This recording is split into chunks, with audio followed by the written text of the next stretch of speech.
Afternoon channel ma'am. আমি Kaliganj government আইডিয়ার 16 বছর স্টুডেন্ট। আমার নাম শুভ মণ্ডল, আমার বাসায় আছে মানিক শেখ। আমরা আজকে চেন সার্ভের ব্যাপারে কিছু তথ্য আমাদের সামনে তুলে ধরতে চাই।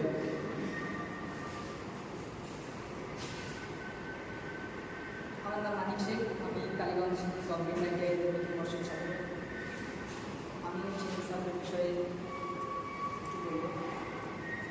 চেন সার্ভেটা কি বা চেন সার্ভে আমরা কোথায় কাজে লাগাই বা কীভাবে কাজটা করব। অ্যাকচুয়ালি একটা কোনো ফাঁকা প্লট বা জমি যখন আমরা সেটাকে মাপবো বা চেন সার্ভের দ্বারা আমরা সেই জমিটাকে বুঝ করব, জমিটা কত শতক বা কত কাঠা বা কত একর, সেই জমিটার কত বিঘা, যখন আমরা জমিটাকে বুঝ করব তখন আমাদের দরকার কি চেন সার্ভে। এবার যখন একটা সার্ভেয়ার চেন সার্ভে দিয়ে যখন কোনো একটা প্লট কোনো একটা জমিকে মাপতে যাবে বা বুঝ করতে যাবে, সেই সার্ভেয়ারের কী কী জিনিস বা কোন কোন জিনিস প্রয়োজন। প্রথমত যখন জমিটা একটা সার্ভেয়ার চেন ফেলে একটা বাহু থেকে আরেকটা বাহু যখন মাপ নেবে যে একটা বাহু কত ফুট বা কত স্কোয়ার ফিট বা তোমার কত বর্গ ফুট, এবার যখন সেই কত স্কোয়ার ফিট বা কত বর্গ ফুট কোনো একটা সার্ভেয়ার যখন খাতাতে তুলবে, সে সময় খাতা, পেন্সিল, পেন, রুল, বোর্ড ও টেপ, ফিতে, চেন ইত্যাদি এই সমস্ত জিনিসগুলো একটা চেন সার্ভেয়ারের ক্ষেত্রে প্রয়োজন।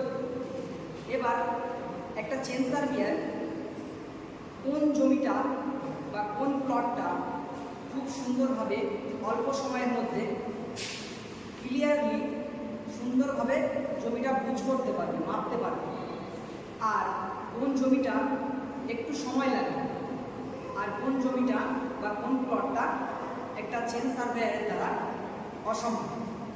প্রথম আমরা বলবো যে কোন জমিগুলো বা কোন প্লটগুলো একটা চেন সার্ভেয়ারের দ্বারা মাপা বা সব কিছু সুন্দরভাবে বন্টন করা সহজ।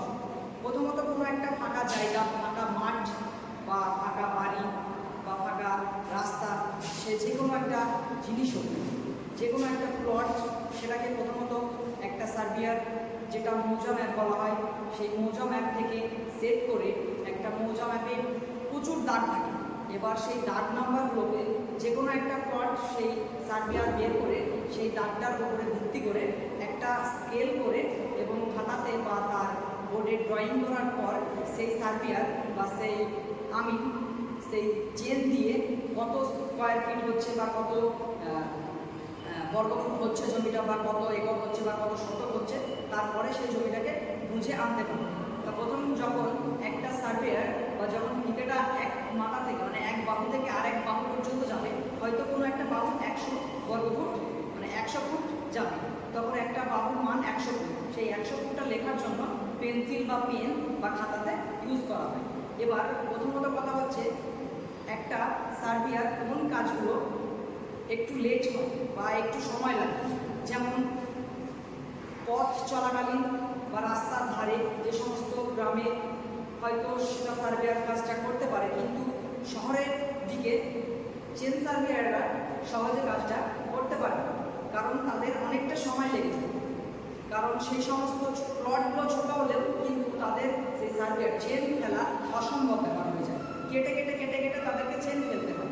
এবার যখন কেটে কেটে চেন ফেলে বা ফিতে ফেলে বা টেপগুলো ফেলে যে স্কোয়ার ফিটে বা বর্গফুটে আনতে যাবে, তখন বেশ কিছুটা সময় ওখানে খেয়ে নেয়। তার জন্য একটা সময়, নির্দিষ্ট সময়ের মধ্যে যদি কোনো কাজ কমপ্লিট করতে চাই, তাহলে সেই সার্ভেয়ার বা চেন সার্ভেয়ারের একটা নির্দিষ্ট কাজ সেই সময়ের মধ্যে কমপ্লিট করতে পারে না। বা যদি কোনো একটা ফাঁকা বা কোনো একটা মাঠ যদি একটা চেন সার্ভেয়ারের দ্বারা যদি মাপা বা অন্য কিছু উপযুক্ত করা হয়, তাহলে একটা চেন সার্ভেয়ার সে পুরোপুরি 100-র মধ্যে 100 চেষ্টা করবে যাতে কোনো ভুলভ্রান্তি না হয়ে সেই জায়গাটা পুরো বুঝতে হবে। প্রথমত আরেকটা বিষয় যেটা যে চেন সার্ভেয়াররা কোন জায়গাগুলো একদমই মাপা বা না মাপা অসম্ভবের মধ্যে পড়ে যায় থাকে, কারণ কোনো একটা খুব নিচু জায়গাগুলো যখন তারা চেন বা ফিতে ফেলবে তখন সেই জায়গাটা একেবারে ঠিকভাবে কত ফিট হচ্ছে বা কত ফুট হচ্ছে সেইটাকে কনভার্সন করতে পারবে, সেইটা ভুল বেরিয়ে আসবে, তার মানে ফর্মুলাটা ভুল আসবে। এবার যদি কোনো সার্ভিয়ার বা কোনো চেন যদি সেখান দিয়ে ফেলা হয় একটা জায়গা 10 ফুট নিচু আর একটা জায়গা 20 ফুট উঁচু, তাহলে সেই জায়গাতে 10 ফুট এবার তখন 30 ফুটের জায়গায় তখন দেখিয়ে দেবে 50 ফুট হয়ে যাচ্ছে, তাহলে সেই সমস্ত জায়গাগুলো একটা চেন সার্ভিয়ারের মাপা অসম্ভব হতে পারে। আমি আমার বক্তব্য এগুলো শেষ করব, কিন্তু শুরুতে বলবো শুরুর কাছ থেকে। এবার একটু জেনে নিই আমরা কীভাবে কোনো মেজারমেন্টে গিয়ে চেন সার্ভে দ্বারা কাজটা কমপ্লিট করি, সেটা একটু আমরা আপনাদের সামনে তুলে ধরার চেষ্টা করছি। আমরা কীভাবে বা কোনো মেজারমেন্টে সেটা সম্পূর্ণ করার পর এবার এই নিয়ম সিলেক্ট করার চেষ্টা করি। নিয়ম সিলেক্ট করতে আমাদের যাবতীয় যেগুলো আমাদের প্রয়োজন পড়ে scale, pencil, rubber, diagonal scale, সেগুলো সব জিনিস আমাদের প্রয়োজন পড়ে। এবার এটা তুলে ধরে আমাদের যেটা বলতে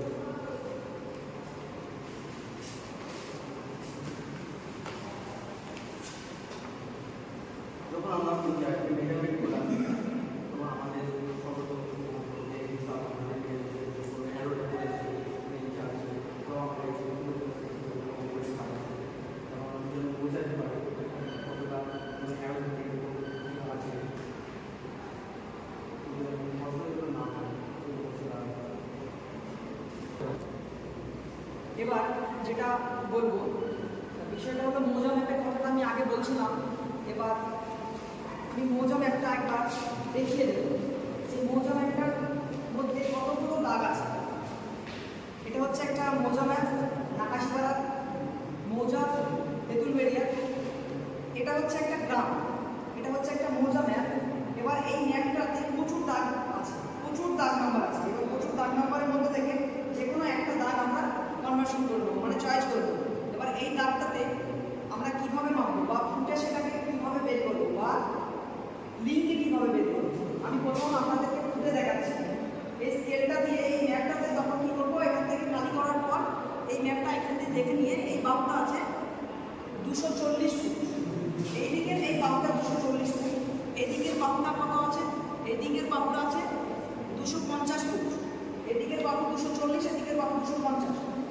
এবার এদিকের বাহু আছে তোমার 110 ফুট, এদিকের বাহুটা আছে 130 ফুট।